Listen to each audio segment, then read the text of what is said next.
The great demigods could only remain silent, not knowing how to counteract the benediction. Then Lord Shiva reached the luminous realm of Vaikuntha, beyond all darkness, where the Supreme Lord Narayan is manifest. That realm is the destination of renunciants who have attained peace and given up all violence against other creatures. Going there, one never returns. The Supreme Lord, who relieves his devotees' distress, had seen from afar that Lord Shiva was in danger. Thus, by his mystic Yogamaya potency, he assumed the form of a brahmachari student with the appropriate belt, deerskin, rod, and prayer beads, and came before Vrikasura. The Lord's effulgence glowed brilliantly like fire. Holding kusha grass in his hand, he humbly greeted the demon. The Supreme Lord said, "My dear son of Shakuni, you appear tired. Why have you come such a great distance? Please rest for a minute. After all, it is one's body that fulfills all one's desires. O Mighty One, please tell us what you intend to do if we are qualified to hear it. Usually one accomplishes his purposes by taking help from others."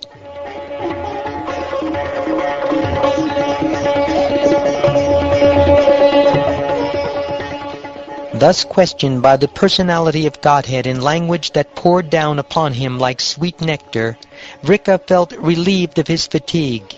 He described to the Lord everything he had done. The Supreme Lord said, "If this is the case, we cannot believe what Shiva says. Shiva is the same Lord of the Pretas and Pishachas, whom Daksha cursed to become like a carnivorous hobgoblin.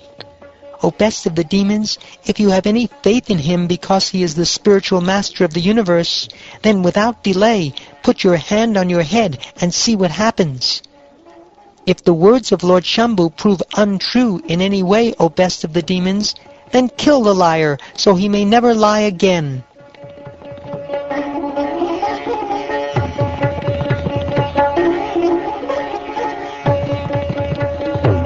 Thus bewildered by the personality of Godhead's enchanting, artful words, foolish Vrika, without realizing what he was doing, placed his hand on his head. Instantly his head shattered, as if struck by a lightning bolt, and the demon fell down dead. From the sky were heard cries of victory, obeisances, and well done.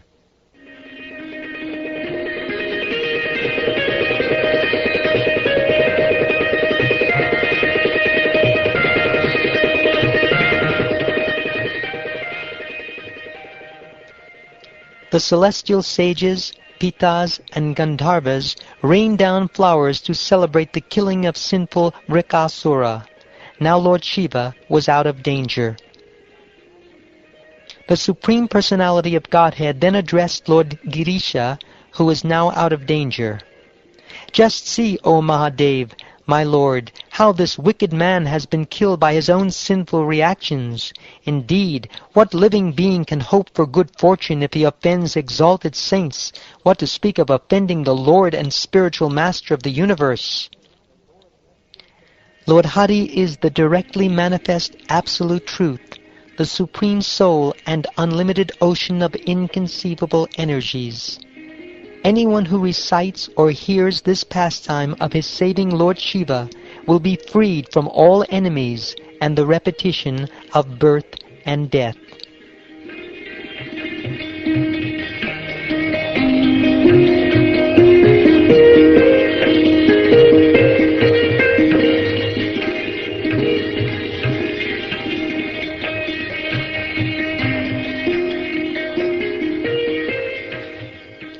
Thus ends the 88th chapter of the 10th canto of the Shrimad Bhagavatam, entitled Lord Shiva Saved from Vrikasura.